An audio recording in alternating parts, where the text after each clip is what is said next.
fait, Eminem, c'était un rappeur de cypher, comme plein d'autres, comme Cage, comme tu vois, tous ces mecs en fait de la fin des années 90. Tout à fait. Et en fait, qui d'un seul coup, il y a un succès pop. C'est une super comparaison en fait. En fait, les gens qui ont dit que Val était le Eminem français avaient complètement raison.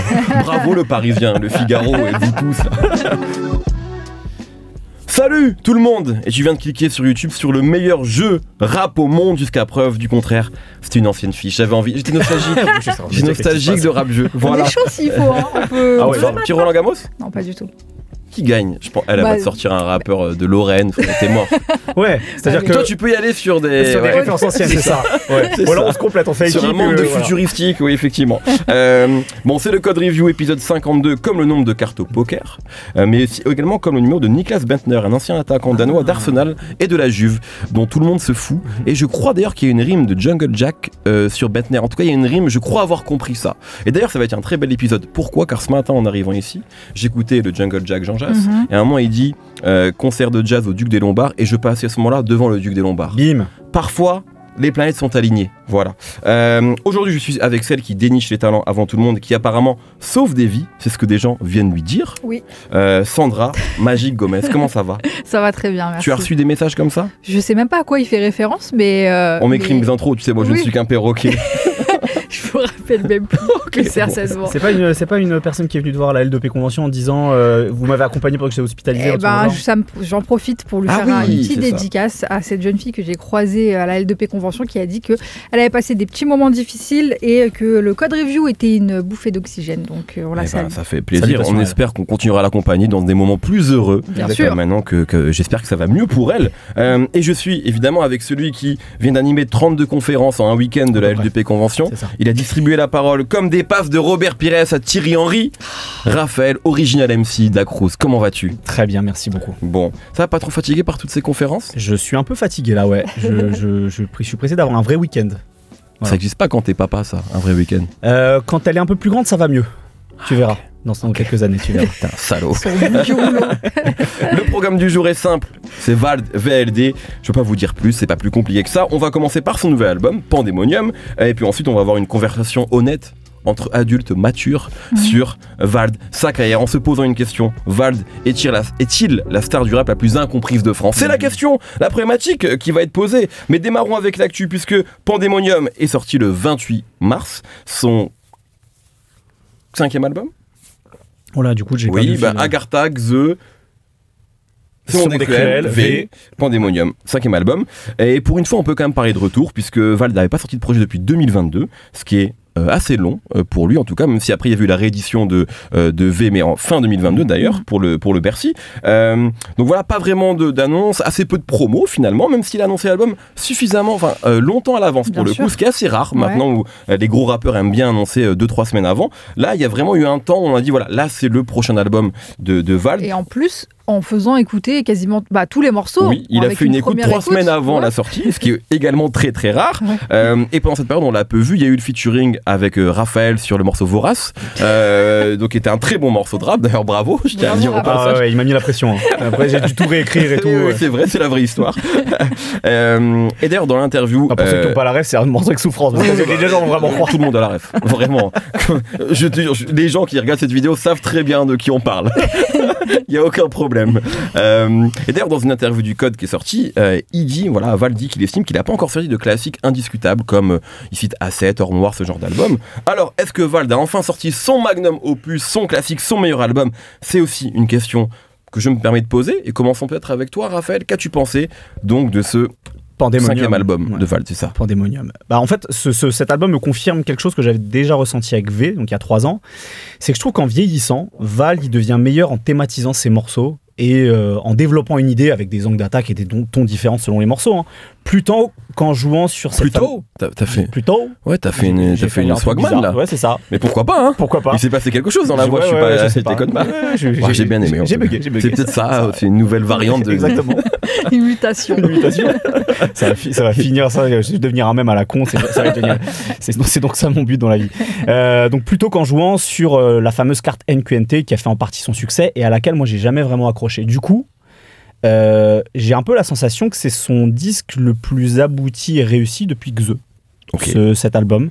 Parce que jusque-là, tous les albums de Val depuis Agartha me faisaient un peu le même effet. C'est-à-dire qu'il y a des choses que je pouvais trouver brillantes, d'autres que je trouvais un peu standards, notamment depuis Xe, où il est un peu rentré dans le moule de certains trucs, où il essayait de trouver la bonne formule entre ce qu'on pouvait attendre de lui en tant que rappeur dans cet écosystème rap, et puis garder sa singularité, quoi. Et puis il y a d'autres moments que je trouvais vraiment agaçants ou incompréhensibles, quoi. Et là, vraiment sur Pandemonium... Pardon, Ce Monde est cruel, parce que moi c'est mon préféré, tu l'as pas tant aimé que ça. Encore une fois, il y a des trucs que j'ai vraiment bien aimé. Il y a toujours des bons... Mais... En fait, à chaque fois, je trouve les albums un peu inégaux. Là, je trouve sur Pandemonium, c'est peut-être son album le moins absurde dans sa manière de traiter les absurdités du monde, en fait. Et il devient un poil plus sérieux. Oui, je suis d'accord avec ça. Il y a moins de blagues que... il y a toujours un ou deux morceaux vraiment full blague, et t'as toujours même des blagues dans les morceaux et des côtés un peu absurdes. Il y avait toujours quelque chose de très désinvolte chez Val. Et là, je trouve qu'il perd de cette désinvolture. Alors peut-être que ça va le rendre ennuyant auprès de certaines oreilles, mais je le trouve pas nécessairement devenu fade ou lisse. Dans sa manière justement de traiter les choses, en ayant un peu plus aussi allégé son rap dans la performance. Il y a toujours cette recherche de la rime, de la multi, etc. Mais avant il y avait ce côté très performatif chez lui. Là je trouve que ça sacrifie jamais au sens ou à la compréhension. Et du coup voilà, je trouve cet album assez convaincant. Ça manque pas nécessairement de folie. Je pense qu'un morceau comme Prozac Sopixan va faire beaucoup parler. Bien sûr. Ça va être un carnage en festival. Ah oui, voilà. Pour le pire et pour le meilleur. C'est ça. Mais voilà, en gagnant en maturité aussi bien, parce que l'âge avance, et puis parce qu'il y a un fil rouge sur l'album qui est la mort, et puis le décès de sa mère et le deuil qui le vit depuis. D'ailleurs, il y a des morceaux très touchants à la fin de l'album sur ce sujet-là, mais ça reste un fil rouge sur l'album. Ça lui permet de mieux poser son rap de l'absurde. Et du coup, je trouve que voilà, tous les titres où il est beaucoup question du sens de la vie, du côté un peu aléatoire de l'existence, que ce soit Dieu merci, Roche Noire, 93 milliards. C'est beaucoup ça, pour moi c'est presque ça le thème de l'album. C'est un peu un mec qui vieillit et qui se demande pourquoi il est là en fait, tu vois, et en même temps qui a réussi mais qui se dit bon, à quoi bon en fait, on a déjà rempli de Bercy, c'est quoi la suite, enfin il y a vraiment un truc de pourquoi en fait. Il y a déjà ça sur les albums précédents, mais il y avait un peu ce truc de via ses fenêtres internet en fait d'observation du monde où il absorbait tout. Toutes les absurdités, tous les trucs très extrêmes du monde où il se posait plein de questions. Effectivement, sur V, il était aussi beaucoup question de son statut d'artiste, c'est-à-dire à la fois de personne qui peut être influente, mais aussi de mec qui fait rentrer des ronds et comment on réinvestit son argent, etc. Il y avait presque quelque chose de méta sur comment on fait quand on est un rappeur en 2022, quoi. Là, en fait, aujourd'hui, là c'est plus Val, c'est vraiment Valentin en fait qui est en train de parler dans ces morceaux-là. Et justement, je trouve que c'est réussi parce qu'il garde toujours ce côté peut-être un peu caustique qu'il peut avoir dans son humour, et en même temps aussi plus personnel sans tomber dans l'introspection forcée. Et même quand il grossit le trait un peu sur des morceaux, notamment sur ses travers, je pense à Léthargique, Fumée, Que des problèmes, sur son hygiène de vie douteuse, sur ses addictions et tout. Que des problèmes, justement, est assez génial pour ça. Enfin, moi, je trouve, parce qu'il est très honnête. Exactement. Et il dit, surtout avec la peur peut-être de mal manger, tu vois, d'avoir les excès. Puis les injonctions aussi qu'on a, tu vois. Exactement, le côté bouffer healthy. Enfin, tu vois, tout ça. Lui, il fait vraiment un morceau entier sur le fait qu'il aime trop la malbouffe, qu'il aime trop fumer, qu'il aime trop avoir une saline de vie. Il dit, je vais sûrement passer la quarantaine dans un état déplorable, je sais même pas si je verrai l'EHPAD. Donc ça reste drôle, mais en même temps, c'est un vrai sujet. Et je pense auquel tu peux t'identifier quand tu commences à prendre de l'âge. Et d'ailleurs Zekpi, parce que quand j'écoutais l'album, Zekpi était là, je salue Zekpi, et il me disait aussi qu'il s'identifiait vachement au morceau, alors pour d'autres raisons que moi par exemple, mais on est dans des vraies réflexions de personnes qui vieillissent et qui se disent est-ce que en fait je fais ce qu'il faut, quoi. Et je trouve le morceau super intéressant pour ça. Et c'est réussi parce que il fait preuve d'autodérision, en plus parfois avec des contre-pieds musicaux.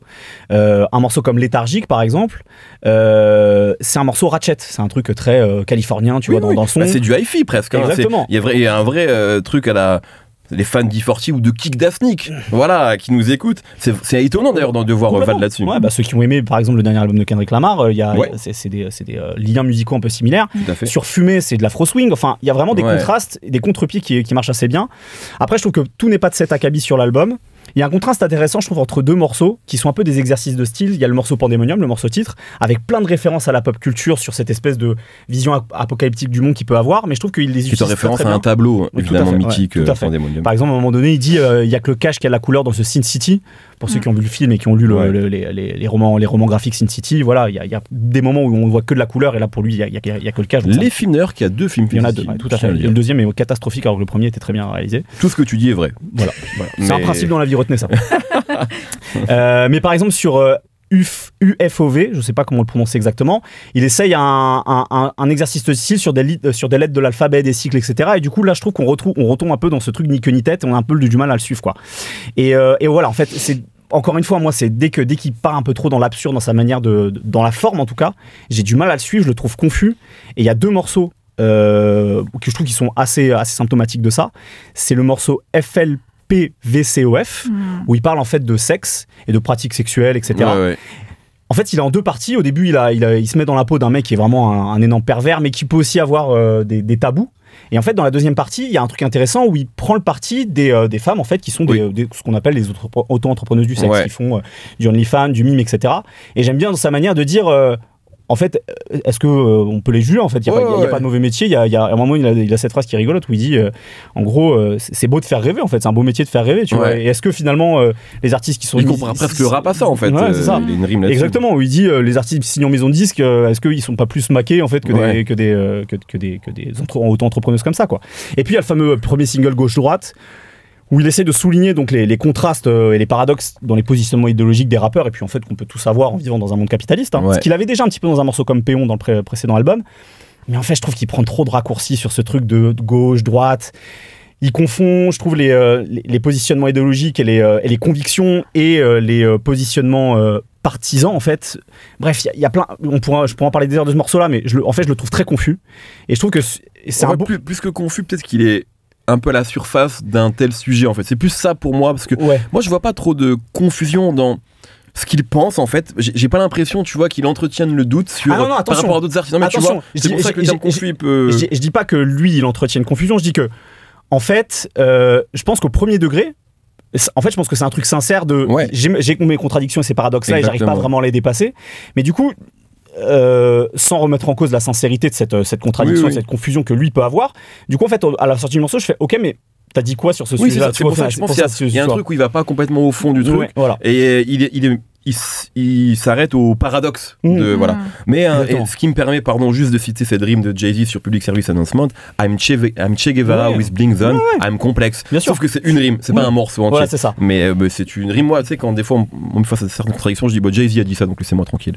Voilà. Après, il faut quand même souligner qu'il a fait ce morceau parce que il y a quelque chose autour de lui de brumeux qui a été lancé. On ne sait pas trop pourquoi. En tout cas, ça aussi c'est assez confus. Il avait aussi l'envie de mettre un petit peu les choses au clair là-dessus, ne serait-ce qu'en parlant et en mettant les pieds dedans, tu vois, ça permet de dire je suis pas dans la catégorie que certains pensent en tout cas. Tu vois. Tout à fait. Mais c'est vrai que quand il le dit toujours aussi avec, tu sais, avec un peu d'humour. Donc il est pas non plus en mode je suis pas là-bas, mais quand tu écoutes sa musique, tu comprends où il est quand même. C'est pour ça que pour moi... c'est quand même une position de au moins dire ça me fait un peu chier. Oui, bien sûr. Qu'on traite de ça ou ça. Oui, tout à fait. Et d'ailleurs, cette confusion dont tu parles, parce qu'effectivement, il y a des gens qui disent oui, Val de droite ou voire d'extrême droite. Quand tu écoutes sa musique, quand même, il y a pas ça. Jamais eu moindre doute. Donc je sais même pas. Je pense que ça vient de trolls de réseau. Et puis tu sais, au bout d'un moment, il y a une vanne qui prend tellement d'importance que ça devient une information pour certains. Et il y a d'autres rappeurs qui subissent ça aussi. Il y a récemment, ça a vanné de ouf des Wallace Cleaver par exemple. Oui, qui a jamais eu la moindre. Il me semble. Mais voilà, c'est du troll d'internet qui après finit par devenir un truc sérieux. On a l'impression qu'il y a vraiment eu quelque chose. Exactement. Donc ça peut être un problème. Exactement. Sandra, qu'as-tu pensé de cet album, sachant que toi comme moi, nous avons eu la particularité d'en discuter aussi avec lui. Tu l'as interviewé au moment où l'épisode sort. Je pense que l'interview sera déjà sortie. N'hésite pas en commentaire à nous dire quelle interview est la meilleure, bien sûr. Voilà, juste pour nos égos respectifs. Pas du tout, ne faites pas ça, je vous en supplie. Ça va être humiliant pour moi. Qu'as-tu pensé du coup? Parce que c'est vrai aussi que je pense que le fait de l'interviewer, ça donne forcément aussi une autre vision, tu vois, des choses. Enfin, tu vois, tu comprends certaines choses que quand l'artiste les explique. Donc, qu'as-tu pensé de ce projet? Eh bien, contrairement à Raph, moi, tout l'absurde, j'ai toujours adoré chez Vald depuis le début. C'est ça même que je recherchais. En fait, c'est vraiment... En fait, j'aime les rappeurs bizarres, je l'ai dit plein de fois, et qui sont un peu à côté de la marche. Et lui, il a tellement bien incarné ça pendant des années. Je le trouvais assez prodigieux parce que, bon, avant tout, tu parlais des multis. Il avait cette obsession dès le début d'être ce mec-là qui balance une avalanche de multisyllabiques, un peu satisfaisant quand même à l'oreille, on peut se le dire. Et en plus, avec des thèmes toujours un peu loufoques ou des idées, des concepts assez créatifs. Donc, j'ai toujours trouvé ça super intéressant chez Vald. Mais le problème, c'est que sur la longueur, c'est peut-être difficile de tenir ce truc-là, parce que le Vald d'aujourd'hui, en fait, peut plus être peut plus jouer le rôle du mec un peu en marge, bizarre et tout, parce qu'on sait ce qu'il est en fait. C'est une grosse tête du rap français. Bien sûr, non, c'est clair. Donc moi j'avais un peu peur dans cet album-là que ce soit ce que j'ai moins aimé sur les derniers albums, un peu une répétition de choses qui ont marché, mais où je le sentais un peu en contradiction avec ce qu'il avait envie de dire, et un cahier des charges qu'il voulait remplir aussi, parce qu'il faut garder ce statut-là qu'il a réussi à acquérir avec les années. Et au final, je rejoins Raph sur l'idée des chansons à thème. J'ai l'impression que c'est l'album où il va clôturer pas mal de thèmes qu'il a déjà évoqués.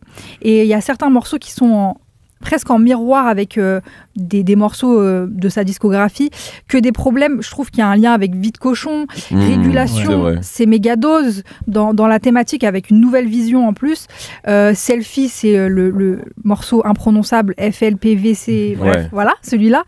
Et il ajoute une dimension qui est ce que j'attendais de Val d'aujourd'hui, c'est justement un peu plus de substance, un peu plus de lui, de Valentin, comme tu dis. Tout à fait. Malheureusement, ça passe par des choses de la vie qui sont pas joyeuses à vivre, mais c'est bien qu'il le raconte et c'est bien qu'il fasse pas, justement, qu'il contourne pas ça et qu'il reste il faut que je trouve le truc choquant du moment, faut que faut que je crée la surprise avec ça. Aujourd'hui, il a fait le choix de pas créer la surprise forcément, mais de raconter son histoire de vie et ça donne des morceaux. Il y a un morceau que je trouve vraiment très très fort, c'est Les Échappés. Tout à fait. Je trouve très puissant, ses meilleures lignes, je trouve, parmi ses dernières sorties.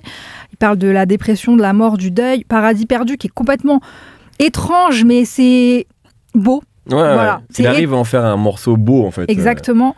Et, parce que juste pour dire, effectivement, ce morceau-là, si tu veux expliquer ce que c'est, en fait, Paradis perdu. Il reprend des phrases que lui disait sa mère. Exactement. Et donc, il n'y a pas vraiment de structure. De rime, Mais ça en fait un moment intéressant. Et il y a aussi l'interlude que je trouve super touchante, où il dit, du coup, c'est pour les fans d'Eminem, de Kerry James, etc. C'est pour les... Et il fait comme ça une énumération de un peu monsieur et madame tout le monde, et surtout un peu les losers de la société, entre guillemets. C'est un peu ça qu'il revendiquait pendant un moment aussi, que je trouvais intéressant chez Val. Mais sauf qu'aujourd'hui, c'est un mec qu'on peut plus traiter de loser, en fait, tu vois. Et il le dit dans d'autres morceaux. Il est riche, il a réussi. Mais on sent quand même un peu toujours une...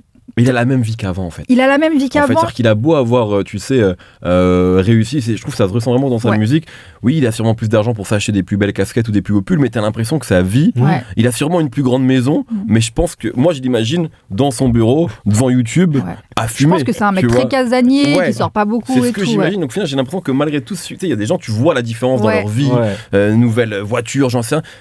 Lui, je connais pas sa vie privée, mais j'ai l'impression qu'il a la même vie. C'est ce qui ressort du disque, en tout cas, que à l'époque de NQNT, alors qu'il a réussi entre-temps. On a vraiment ce sentiment-là. Et j'irais même un peu plus loin, sans trop vouloir romancer sa vie ou ce que j'en comprends, c'est qu'on a quand même l'impression depuis plusieurs projets qu'il est un peu piégé aussi dans un star system qui lui convient pas trop.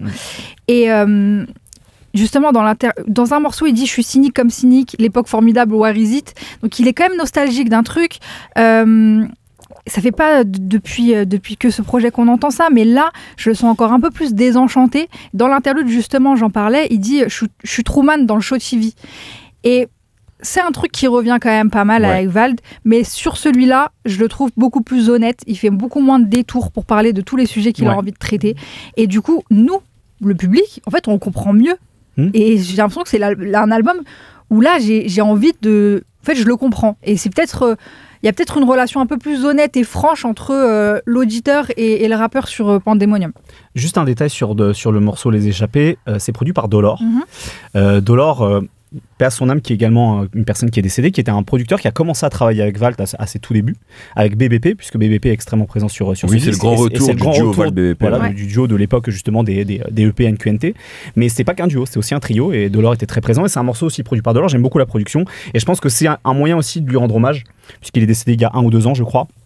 Et que évidemment ça a beaucoup, je sais que ça a beaucoup touché BBP. Je pense que Vald aussi, vu qu'ils ont fait un bout de parcours ensemble, et donc je trouve que la symbolique est encore plus belle, c'est-à-dire que d'avoir ce morceau où il parle de deuil, notamment vis-à-vis de sa mère, de la mère de Vald, mais aussi d'avoir cette production de Dolor, donc je trouve ça cool, quoi. Un message, ce que tu dis aussi, Sandra, sur le côté piégé dans ce star system, moi je le sens en fait énormément depuis Désaccordé, où ma petite théorie, mais qui n'est pas une théorie folle, mais j'ai l'impression qu'en fait, Désaccordé, ça l'a mis, presque malgré lui, dans une autre dimension. Alors avant il marchait parce qu'en fait Agartha ça sort à l'époque du streaming, c'est déjà certifié, etc. Mais en fait il était dans une case en particulier. Oui, voilà. Pour moi, c'était une forme de, pardon pour le terme, mais rap alternatif qui a marché. Tu vois, un peu finalement comme un Freeze quelque part, tu vois, même, tu vois, mais dont on n'attend pas forcément un hit qui passe à la radio, qu'on joue en club, etc. Et en fait, Désaccordé, ça l'a mis là-dedans. Je pense pas que ça ait quand même radicalement changé ses albums, parce que ce serait mentir que de dire que Ce Monde Cruel ou V sont des albums qui ressemblent aux autres albums mainstream. Je trouve pas. Mais effectivement, il y a un peu ce côté, bon ben, j'en ai fait un, il faut que je refasse un autre, ou en tout cas il faut que je reste là-dedans. Et c'est vrai que moi j'ai toujours l'impression que c'était, je pense qu'il a envie de ça, parce qu'il a toujours eu envie que ça marche, mais en même temps pas complètement. Il a toujours été un peu à part, un peu marginal, donc j'ai l'impression que c'est un peu, tu vois, c'est un cadeau et un fardeau en même temps, un morceau comme ça. Et je trouve que ça s'est beaucoup ressenti. Il l'a pas forcément exprimé, mais ça moi, se faisait beaucoup sur V. Je trouvais que justement sur V, dans sa manière de raconter un peu son quotidien et de, t'avais l'impression qu'en fait le marketing, tout l'écosystème en fait du rap, ça le pesait et que en fait il avait besoin d'exorciser un peu le truc sur certains morceaux. Il y avait notamment un morceau qui s'appelait Sur un nouvel album où il racontait un peu tout ça. Mais du coup je trouvais que ça l'empêchait de se raconter lui et il se débarrasse de ça sur l'album en fait. Donc je sais pas s'il a un rapport qui est un peu différent, plus apaisé au succès. Il y a une pause aussi, le fait d'avoir peut-être pris du temps. Tout à fait. Mais au moins je trouve qu'il y a moins cette espèce de poids qui, je trouve en plus, de apesantait sa musique. Là, comme il parle beaucoup de lui et des choses, peut-être des gamberges qu'il a eu depuis 3 ans, comme le disait Sandra, en fait, d'un seul coup, ça devient plus attachant, quoi. Ouais, exactement. On a de l'empathie pour lui, beaucoup plus que ça pouvait l'être avant. Et puis même quand aujourd'hui on parle de ses obligations un peu de rester dans le top, quand il va chercher un single porteur, c'est gauche-droite, donc ça reste quand même quelque chose de très original, de très différent. Dans la forme, c'est quelque chose qui peut complètement marcher, complètement tourner, mais ça reste Val. Donc il s'est quand même jamais travesti au point de faire un truc qui lui ressemble. Pas du tout. Ça reste lui, mais je trouve quand même que c'est effectivement pour moi aussi un de ses meilleurs projets, en fait, un de ses meilleurs albums. Si on doit les mettre. Et par rapport à la question sur ses classiques ou non, c'est difficile parce que le Val de Agartha, il a un certain grain de folie qui fait que c'est un classique du début de Vald. Je pense que là, on a le classique de Vald accompli, en fait. Oui, de toute façon, comme l'a dit Raphaël, il faut attendre 5 ans pour savoir si un album est un classique. Donc on attend, on se prononce Rendez-vous en 2030 exactement, en 2030 pour savoir si Pandemonium est un classique. En tout cas, un album qu'on a aimé, un album peut-être même un peu salvateur pour Vald aussi, je pense. Ce qui nous permet de parler de la carrière de Vald et peut-être de revenir un petit peu, on va pas revenir sur tous ses projets parce qu'il y en a eu beaucoup en fait, parce que ça a commencé en 2012 en réalité, avec NQNTMQMQMB, ni queue ni tête, mais qui met bien quand même, qui met, voilà, quelque chose comme ça, mais qui met quand même bien, exactement. Et puis après il y a eu le NQNT. Moi je me souviens vraiment du moment où on commence à parler de lui, donc voilà, au début de la décennie passée, et il y avait vraiment un côté phénomène. C'est qui ce petit gars là qui rappe archi bien, qui rappe archi vite, qui est super technique. Il y avait, pardon parce que c'est une comparaison évidente et un peu relou dès qu'un rappeur blanc est technique et fait des vannes, mais il y avait une comparaison avec Eminem, mais que lui en plus assumait un peu parce qu'il a toujours dit qu'il l'a beaucoup écouté, même s'il s'en moque, et d'ailleurs il continue de parler un peu d'Eminem aujourd'hui, mais c'est vrai qu'il y avait aussi ce truc là de parce que c'est le Eminem français. Je pense que sur les comparaisons Eminem, c'était peut-être le plus justifié. Le plus justifié. Parce que Orelsan l'a eu, il y avait rien à voir dans la musique. Là, parce qu'il y a le côté, justement, je parlais des involtures. Eminem, il y a toujours ce truc-là, hyper désinvolte. Et puis il y avait un alter ego aussi. Il y avait Sullivan. Exactement. Donc je pense il y a plein de choses. Et en plus, il y a ce truc accidentel, encore une fois, tu parlais des accordés, ce truc de. En fait, Eminem, c'était un rappeur de cypher, comme plein d'autres, comme Cage, comme, tu vois, tous ces mecs, en fait, de la fin des années 90. Tout à fait. Et en fait, qui d'un seul coup, il y a un succès pop. C'est une super comparaison, en fait. En fait, les gens qui ont dit que Val était le Eminem français avaient complètement raison. Bravo le Parisien, le Figaro et vous tous là.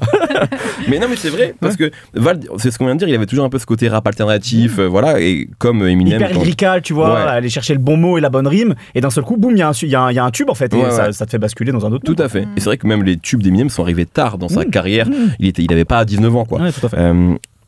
Sandra, toi, est-ce que tu l'as tout de suite aimé, t'as été cliente très vite. Est-ce que tu peux nous raconter un peu comment t'as découvert Val et ton rapport peut-être à ce rappeur là? Comme ça, je peux en placer une à l'Animalerie. Voilà, collectif lyonnais que j'écoutais beaucoup dans ces années-là. Et donc en 2013, janvier 2013, il y a un freestyle qui sort et je découvre Vald. Et déjà, le format, je l'adore, c'est un format freestyle, c'est filmé dans la ville et tout, donc forcément, il y a un truc. C'est pour ça que j'ai longtemps... Je croyais qu'il était de Lyon. Bah oui. Pareil, je croyais qu'il était lyonnais. Je lui ai posé la question d'ailleurs lors de l'interview, et il a beaucoup, beaucoup d'affection pour cette époque-là. Il a que des bons souvenirs de cette ère. Donc moi, je le découvre à ce moment-là.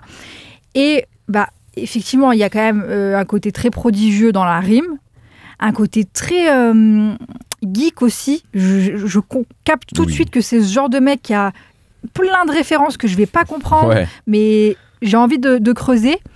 Et puis toute l'attitude dès le début, en fait, ça n'a pas été construit autour de lui. En fait, c'est lui.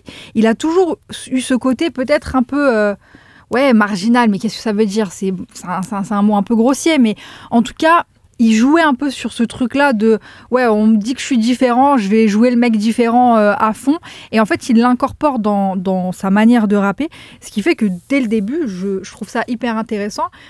Mais il y a un truc très important pour moi, je déteste les parodies et je déteste l'effet troll, justement. Bien sûr. Et ça, je pense qu'à un moment dans la carrière, ça a un glissé, que ce soit de sa faute ou pas, parce que ça peut être aussi le public qui bien sûr. Il faut qu'il y ait une QLT2 surtout, je trouve. Ça peut être le public qui s'approprie un truc aussi, et le rappeur n'a rien demandé, mais il y avait un petit flou sur c'est du troll ou pas. Et les clips aussi jouaient, je pense. Parce qu'il y avait des clips qui étaient très scénarisés. En fait, il y avait des morceaux assez drôles, il y avait des morceaux événements. Shoot un ministre, autiste, c'était Selfie, évidemment, avec les 3 versions. Un peu après, bien sûr. Un petit peu après. Mais je trouve qu'il y avait ce truc de... Est-ce que c'est un créateur de contenu comme certains youtubeurs ? Parce que c'était la mode, tu vois, Et d'ailleurs, ses premières vidéos, ce sont des sketchs sur YouTube. Donc c'était un gamin qui avait envie de rapper, mais de faire des trucs, de faire rire, qui était presque un comédien, en fait. Donc la question, elle pouvait se poser, même si le rap a très vite pris le dessus. Complètement. Donc il y a eu ce petit flou, peut-être qu'il a desservi à un moment, peut-être qu'il lui a apporté aussi un public qui n'était pas forcément très rap ou très... je sais pas, branché sur cette scène de techniciens comme d'autres, comme les mecs avec qui il traînait. Ce truc hip-hop très sérieux, en fait. Exactement. Oui, qui connaissait pas Lucio Bukowski, par exemple. Ou ni les rêves de Vald, qui a toujours cité des Kerry James. Donc certainement, il a ouvert aussi une porte, je pense, à un autre public rap. Mais ça reste un bousillé, comme on aime à dire. Et je trouve qu'il y a quand même toujours des morceaux. Dans chaque projet, il y a des morceaux très sérieux et à prendre très au sérieux aussi. Je suis d'accord. Moi, sur NQNT2, qui n'est pas mon projet préféré de Vald, mais que j'ai quand même, pour lequel j'ai quand même beaucoup d'affection, il y a le morceau Urbanisme, que je trouve prodigieux, et que je trouve que c'est ça le rap français dans l'exercice. C'est vrai qu'il y a un côté très rap français chez Vald. Il a voulu donner ça sur une prod de BBP que j'adore en plus. Et moi, je pensais que ça allait... Enfin, c'est ce que je préfère de Vald, en tout cas. C'est quand il a réussi à faire un truc original, parce qu'il prend des personnages et tout, mais tout en faisant un truc purement rap français, avec son ADN. J'ai un peu abandonné quand il y a eu justement cette appropriation d'un nouveau public, et que lui, je sentais qu'il allait plus vers ce côté-là, un peu troll, justement. J'ai un petit peu décroché, mais sur chaque projet, il y a des morceaux quand même qui rappellent que il a des choses à dire, c'est un gars sérieux et qu'il n'est pas là pour blaguer non plus, en fait. Tu dis rappel, il y a le morceau Rappel sur Ce Monde est Cruel qui est extraordinaire, qui est un de mes morceaux préférés de Vald. Et ce que tu dis, en fait, je trouve, moi aussi, je me faisais la réflexion en réécoutant l'album. Nous, on aime bien parler des rimeurs, et je trouve que quand on parle des très bons rimeurs, on cite pas Vald intrinsèquement, alors qu'il est là-dedans. Enfin, il peut tu vois. Quand t'écoutes l'album, je parle même de Pandemonium, ça rime, il y a vraiment des structures de rimes. Des fois, tu dis, putain, comment il fait ça ? Et nous, les premiers, je trouve, en tout cas moi, le premier, je parle pas à votre place, je vais pas forcément penser à lui directement, alors qu'en fait, depuis 2012, il a envoyé des rimes, quoi. Et bon, je sais pas, mais peut-être qu'il y a un biais. Je pense que c'est un biais qui est dû aussi à tout ce que tu soulignais, c'est-à-dire que quand bien même la technique reste dans le fond et accompagne tous les morceaux, il a tellement mis en avant cette personnalité, cet univers un peu loufoque, que du coup, je pense que ça éclipse un peu, tu vois, cet aspect-là. Parce que, effectivement, moi, pareil, je l'ai découvert 2012-2013, avec toute cette nouvelle génération. Tu citais Animal Rime, à un moment donné, il a été proche de Giorgio, tu vois, et en fait, un peu il était sur un morceau collectif sur le P de Giorgio et Hologramlo. Oui, tout à fait. Soleil d'hiver, le projet. Oui, et je sais plus comment. Enfin bref, c'était t'emmerde pas, je vais te retrouver ça. Bref, c'était un clip en fait où en plus un peu en mode film d'horreur, etc. Sex, drogue et rock'n'roll. Voilà, merci. J'ai trouvé très vite. Peut-être parce qu'on me l'a soufflé à l'oreille. Mais on a le droit. Donc voilà, Sex, drogue et rock'n'roll, effectivement. Et tu vois, je trouve qu'un mec comme Val, contrairement à des Giorgio, tu vois, ce genre de mec de cette époque-là, il n'y avait pas ce côté je cherche la respectabilité rap en fait. Tout à fait. Qui est honorable, hein. Je dis même pas ça en les critiquant, hein. Je pense qu'il y avait ce truc qu'il fallait prouver, on était des jeunes, tu vois. Il y avait le côté 75e session aussi, en plus chez Giorgio, il y avait un Val aussi d'ailleurs. En fait, c'est un électron libre, Val. Il a fréquenté un peu tous ces milieux-là. Et je pense qu'en fait, Val, il s'en branlait, parce que, encore une fois, c'est un je m'en foutiste sur plein d'aspects. Et je pense qu'en fait, il s'en foutait un petit peu, ou alors, il s'en foutait peut-être pas, mais en tout cas, il donnait l'air de s'en foutre. Oui. Et du coup, il s'est un peu détaché de ces codes-là et de se dire, en fait, je vous troll tous, je l'assume, jusqu'à peut-être un peu la caricature, effectivement. Et c'est vrai que moi aussi, quand il commençait à sortir des espèces de clips événements, au moment d'NQT2, etc., j'ai un peu décroché aussi, en fait. Je me disais, tu veux faire quoi, en fait ? C'est quoi le but de ta musique ? Tu vois, les contours flous dont tu parlais tout à l'heure. Et je pense qu'il y a un truc qui lui a fait du bien, c'est la démocratisation de la trappe aussi. C'est-à-dire que... Young Thug, tu peux lire, c'est Young Thug aussi. C'est un bousier de Young Thug. De Future, tu vois, tu sens qu'en fait, il a bouffé ça, quoi. Moi, je trouve qu'il y a un moment, quand on fait tous prix Young Thug dans le monde, ça s'entendait notamment sur des morceaux. Je crois que c'était un morceau qui s'appelait JZ. On entendait vraiment génial, génialissime. Mais on entendait le côté Young Thug. Et presque bizarrement, c'est presque un de ceux qui le faisait le mieux en France, je trouve, à ce moment-là. Mais oui, je pense qu'effectivement, il y a eu cette vague-là qui l'a complètement pris. Et même en termes de rap, c'est-à-dire qu'il y avait un truc tu parlais de très rap français, tu sais, de rapper sur les charlets, tu vois. Ça rappait comme ça, très droit, tu vois, dans la rythmique. Je trouve que ça lui a fait du bien aussi, ces rythmiques plus lentes, avec le travail aussi amorcé avec BBP, justement. Puis ensuite Sizi, évidemment, à partir d'Akarta. Et je pense que ça lui a fait beaucoup de bien parce que il a été obligé de remuter un peu, justement, son rap et comment continuer ce truc de rap d'internet en fait au final, parce que on parlait de troll, mais il y a un truc très rap d'internet dans Akarta, c'est vraiment ça. Quand il commence à parler de trucs de complotistes, etc., parfois en s'en moquant aussi. Je pense à Les Arman, en fait c'est un morceau qui se moque complètement de ça. C'est comment tu t'adaptes à ces nouveaux codes très brutaux, très abrasifs de la trappe pour continuer à garder son identité à lui, parfois jusqu'à l'extrême, jusqu'à me perdre, c'est ce que je disais tout à l'heure. Quel est votre morceau troll préféré de Vald ? Parce qu'il y a les Arman, il y a Pensioman, et puis il y avait Poisson. Vous vous souvenez de Poisson ? Ah oui. C'est clairement Poisson. C'était produit par DJ Weedy. Non, je sais plus. C'est vrai qu'il y a eu un moment aussi, électronique, il y a eu un moment. Proche du Patapouf Gang. Je l'ai dit. Putain, elle l'a dit. Ça marche tout le temps sur moi. Il y a des blagues, il y a des tu vois, le Patapouf Gang, mais c'était une époque, une era, une méta. Hein oui, c'est vrai. Mais d'ailleurs, très présente sur Agartha, en fait, puisque Agartha, d'ailleurs, Megado, si je dis pas de bêtises, c'est produit par Widim. Ah, on peut pas dire de bêtises. Aussi, à vérifier. Bon, alors peut-être que j'ai une bêtise, mais en tout cas, il était là dans le clip, en tout cas, je crois. Mais c'est vrai qu'il y a eu un moment où, il y avait une vraie proximité entre Vald, Widim, Bifty, Julius, tout ça. C'était une autre époque. Une autre époque. Moi, j'aimais bien Poisson, j'avoue. Je suis comme vous, hein. On l'a déjà dit ici. Moi, quand ça flirte un peu trop avec la parodie ou avec le troll, je suis pas un grand fan. Mais ce morceau, il m'avait eu à l'époque. J'avais trouvé ça drôle et plutôt réussi.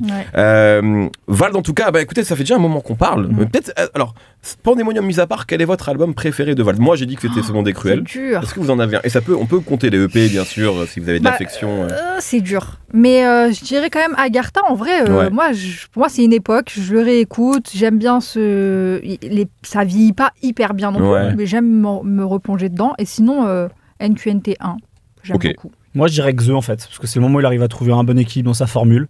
Encore une fois, j'aime pas tout dessus, mais je trouve que c'est peut-être celui où il arrive à trouver une justesse, tu vois, On en avait parlé à l'époque sur No Fun. On avait parlé de cet album-là qui avait fait débat, je crois, au sein de l'équipe à l'époque. Et j'en place une juste pour. Alors, ça peut-être que les fans de Val seront pas d'accord avec moi. D'ailleurs, j'ai l'impression, ce serait intéressant que la communauté de Val nous dise quel est leur album préféré. J'ai l'impression que c'est Agartha le plus aimé chez les fans de Val. Peut-être que je me trompe. Je pense que c'est un album culte. Je pense que pour eux, c'est vraiment un moment, tu vois, Agartha. Et moi, alors, je sais que V a pas été. Il y a des avis mitigés, notamment aussi sur la réédition. Et moi, j'aime bien la réédition qu'il a sortie. Mais un peu comme ça, en catimini, il a sorti des morceaux pour le Bercy de fin 2022. Et je trouve qu'il y a des putains de morceaux de rap dessus, vraiment. Mais V, c'est un bon album. Hein. Bah oui. Et moi, je trouve vraiment que c'est un très bon album.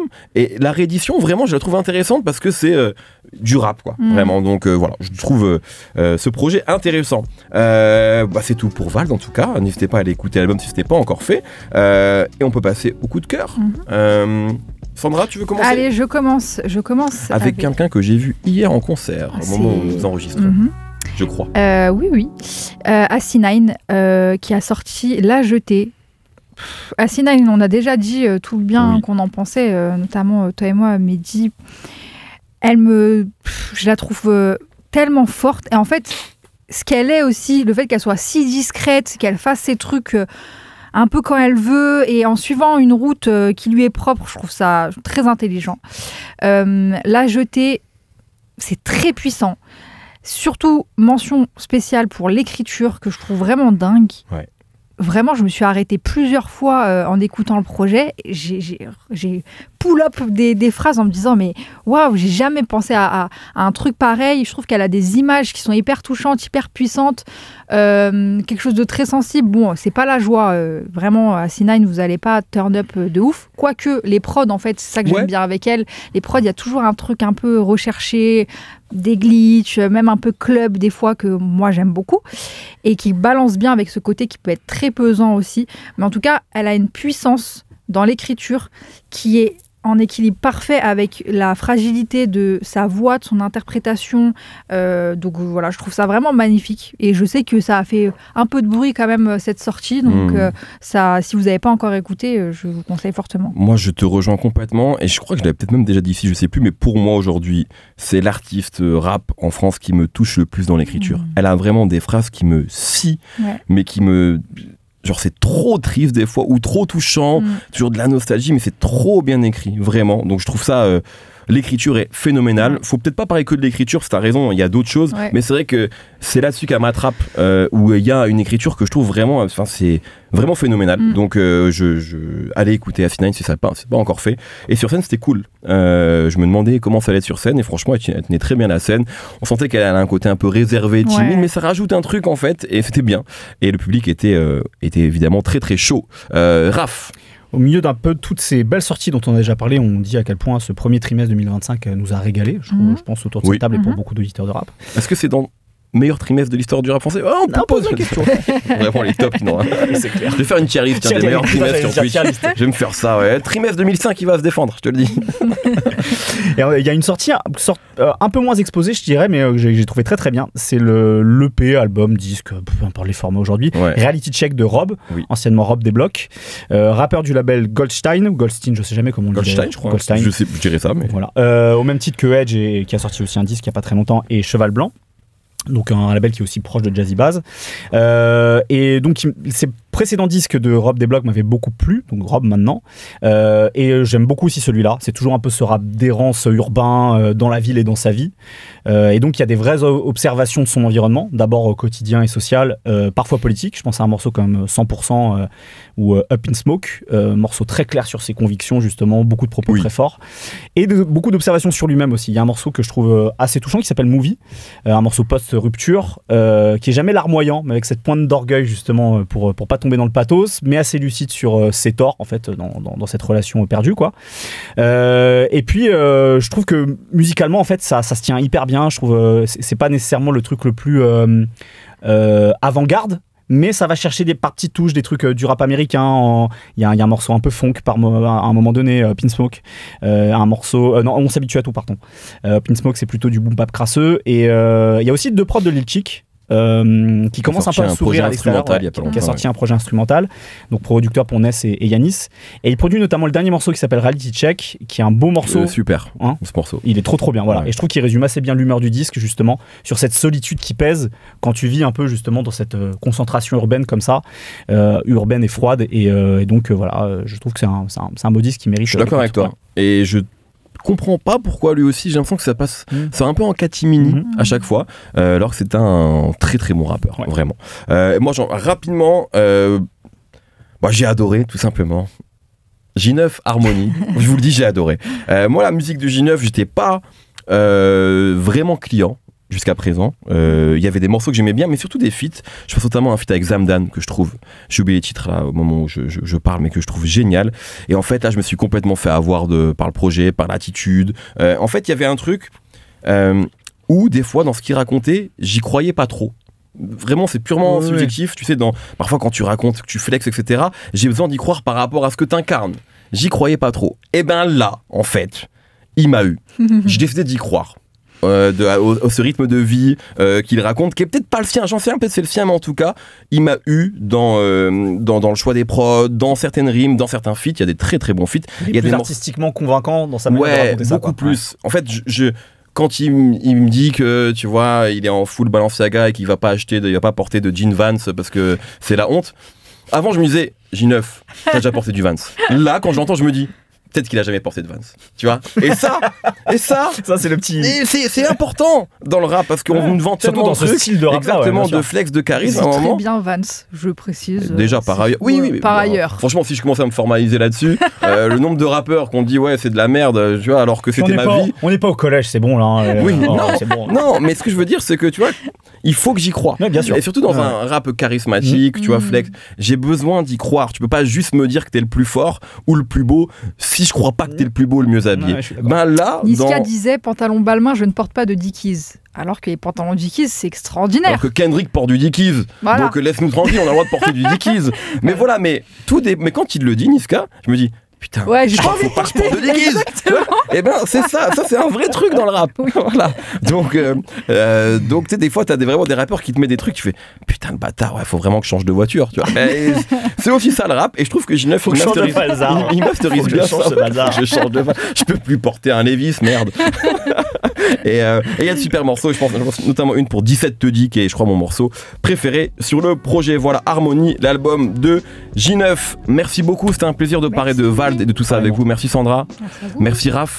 T'as même pas interviewé Vald, la honte. Allez, on se retrouve dans 2 semaines pour un nouvel épisode. Salut.